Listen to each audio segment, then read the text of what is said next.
तो पूरे राज्य में खनिज संपदाओं का एक भी ढेला इस राज्य से बाहर जाने नहीं देंगे। और गोड्डा जिला के अंदर जो ईसीएल कोल परियोजना है, ईस्टर्न कोल फील्ड की परियोजना है, जिन परियोजनाओं से एनटीपीसी फरक्का और एनटीपीसी कहलगांव कोयला जाता है और यहाँ अडानी पावर कंपनी है,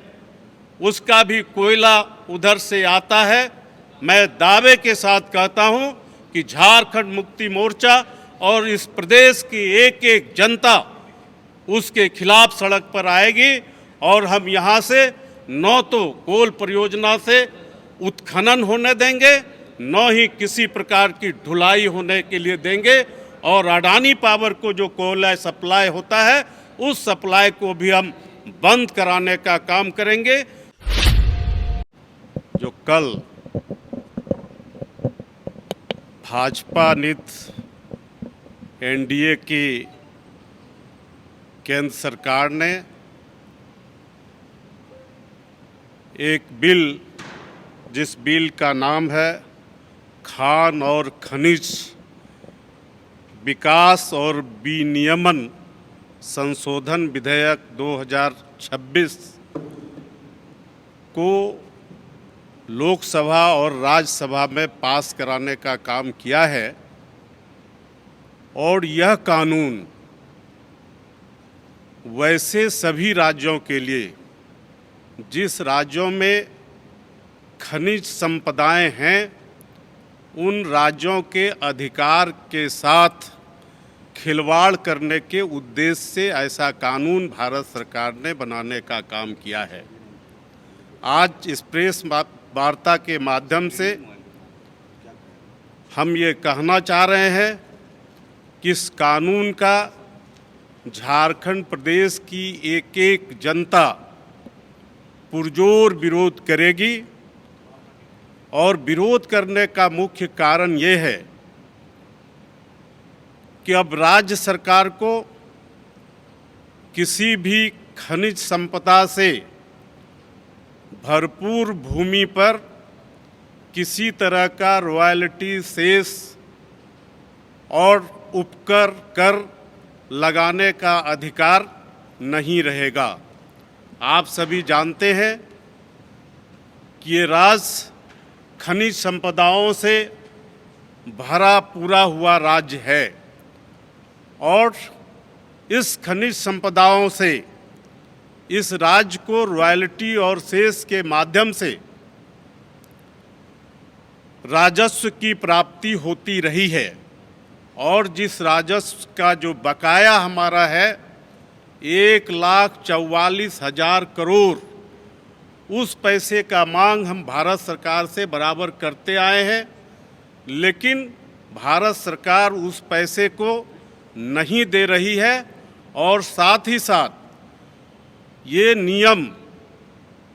जब लागू हुआ, जब कोर्ट गई सरकार, तो उच्चतम न्यायालय ने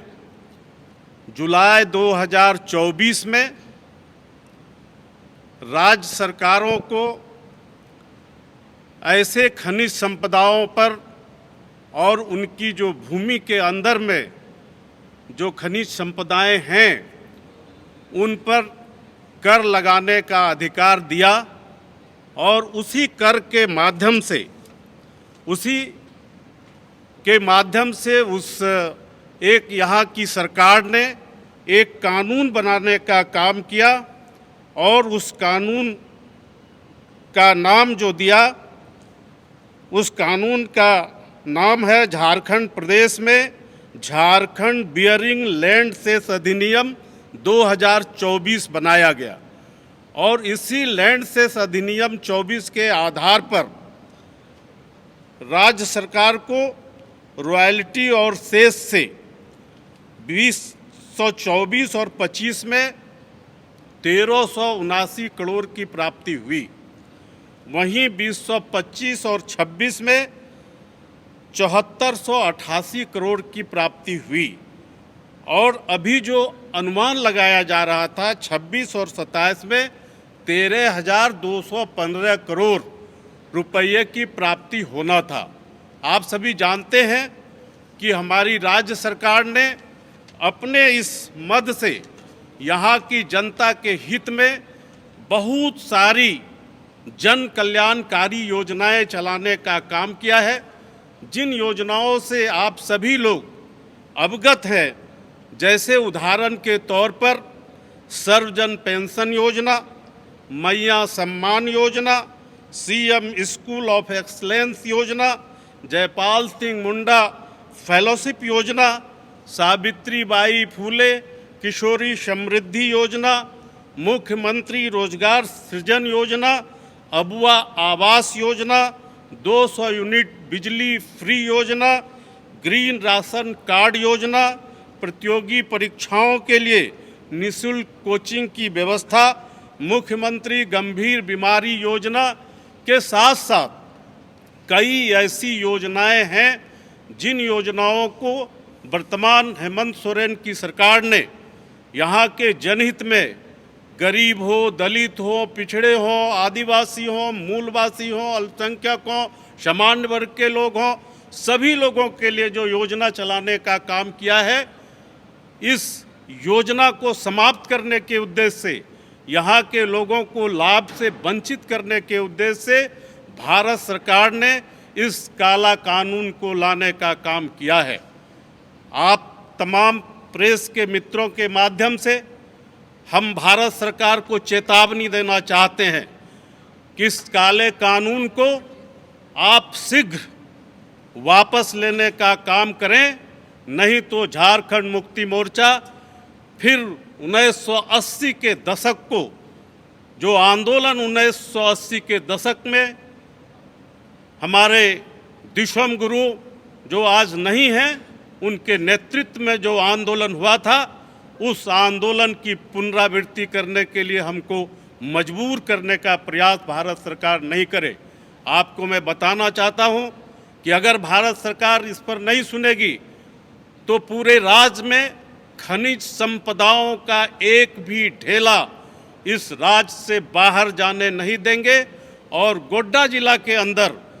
जो ईसीएल कोल परियोजना है, ईस्टर्न कोल फील्ड की परियोजना है,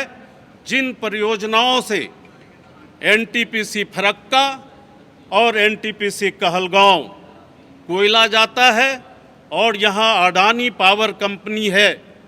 उसका भी कोयला उधर से आता है। मैं दावे के साथ कहता हूँ कि झारखंड मुक्ति मोर्चा और इस प्रदेश की एक एक जनता उसके खिलाफ सड़क पर आएगी और हम यहाँ से न तो कोल परियोजना से उत्खनन होने देंगे, न ही किसी प्रकार की ढुलाई होने के लिए देंगे। और अडानी पावर को जो कोयला सप्लाई होता है, उस सप्लाई को भी हम बंद कराने का काम करेंगे। साथ ही साथ भारत सरकार का और जो उपक्रम है, उन उपक्रमों के साथ भी हम लोग उसको सही ढंग से संचालित नहीं होने देंगे, नहीं तो भारत सरकार यहाँ के गरीबों के हित को मारने का काम नहीं करे। अन्यथा ऐसा आंदोलन होगा कि पूरा देश और दुनिया देखेगा कि झारखंड का आंदोलन किस प्रकार से होता है। इसी के तहत आज आप लोगों को आमंत्रित मैंने किया था और आप लोगों के माध्यम से झारखंड प्रदेश की 3.5 करोड़ आबादी को, जिनके हक और अधिकार को छीनने के लिए कानून भारतीय जनता पार्टी के नेतृत्व वाली सरकार ने बनाने का काम किया है, उन तमाम लोगों से हम कहना चाहेंगे कि अब बैठने का दिन नहीं रहा दोस्तों।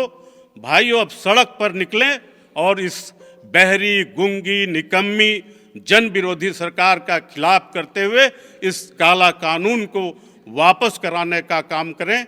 यही आज के प्रेस वार्ता का मेरा मूल उद्देश्य था।